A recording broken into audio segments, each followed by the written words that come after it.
ปิ่งซ้ำล่าปิ่งซ้ำล่ามาเด้อมาเด้อ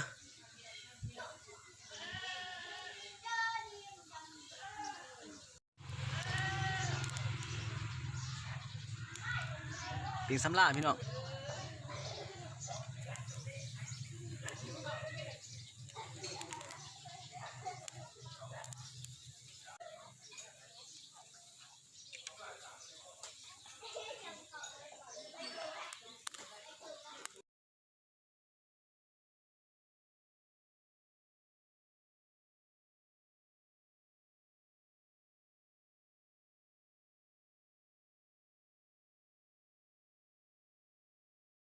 ทำไรพ่อใช่ไหมกินเดือดมองชาวบ้านก่อนเอาตัวนี้เป็นเดือดตายหมดอาจารย์มาใส่อาจารย์มาใส่ตายหมดเดี๋ยวงัวมาใหม่ๆเลยสด ปาดมาแต่ตัวมันเลยตัวนี้วิธีปาดเขาต้องแบบว่าค่อยๆเฮ็ดแบบมืออ่อนๆเพิ่นว่าเงินอ่อนการปาดโอ้ยนะมือเสียบ่ต้องเน้นมือเพิ่นว่าแบบเน้นเสียแบบมือแบบเบาๆแต่ว่าเพื่อสิได้กินก็สิโดนเติบสาวโส4x4เลยอันนี้ตับสดๆหวานๆเอาได้ลองดูได้4x4นั่นเลยเขียวแม่จะหายอีกแล้วคันหน้าคันแท้ก็มีเบิดโยเยก็มีมาแล้วเอาเลยกับเสียโอ้ยเอาเลยกินพร้อมอย่างนี้นะกินไม่เอาโอ้หนอมันแสบอีหลีสัตว์แล้วโอ้ถ้าได้กินมันแสบแล้วเสียงปลายังดังกุดๆคำยำให้สิบกุดกูนี่อ๋อน้องบ่หยามเนาะตัวนี้เรากินเสร็จเขาแสบบ่ว้าตัวนี้นะคือว้ายเลยเบิ้งหันกุดเบิ้งเขียวพันอันท่วมนี่แหละอยู่ใส่ถุงกระเปียกเจียว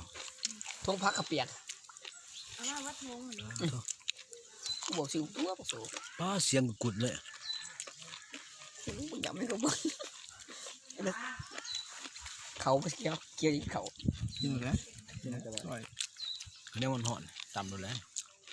ทำมาคุ้งแซ่บจอยตัวสุกขนาดนี้แค่ใช้แต่เป็กคือบอกมาเป็กเราพวกนี้เหรอไอ้น้อยมีดอกนะครับเราข้าวเป็กคนอะไรไม่ต้องเป็กเราข้าวเป็กคนอะไรใช่มีดอกมีตามเบียร์มากเราข้าวเขาเลยมีซอยมีซัมล่าเหมือนนี่แก่หนาวซัมล่าเอาเบาแก่เนี่ยอันนี้ซัมล่าไม่อีกอะไรตอนไม่อีก2 ตอนเอามาอะไรตัวที่ใช้ได้กุหลาบอันนี้กุหลาบไปซื้อบ้านนี่เลยร้านมันเย็นหมดอ่ะปื้อพอดีเนาะ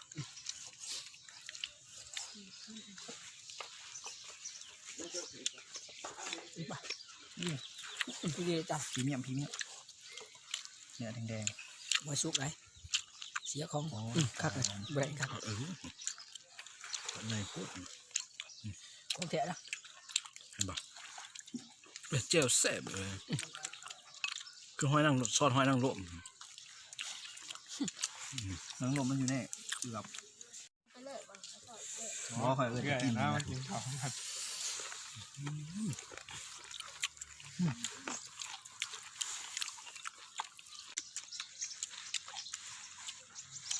แซ่บลิ้นหยอมอ่ะ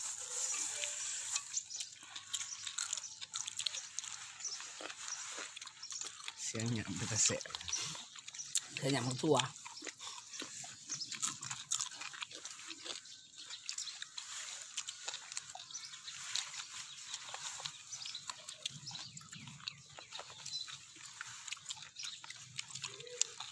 ไงพวดนะมันตอนน้ำมือตับตอนจำได้มากมันสวบเลยนะมันสวบ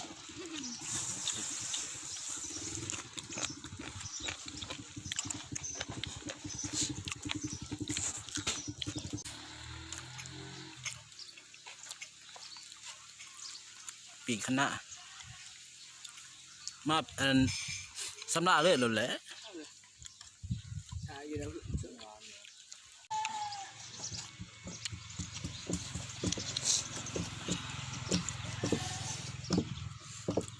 แซ่บอีหลีขนาดมันสับสิกิน นั่นแหละ3,000 ขวด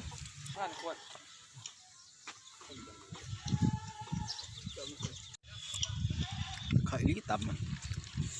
บ่เป็นแต่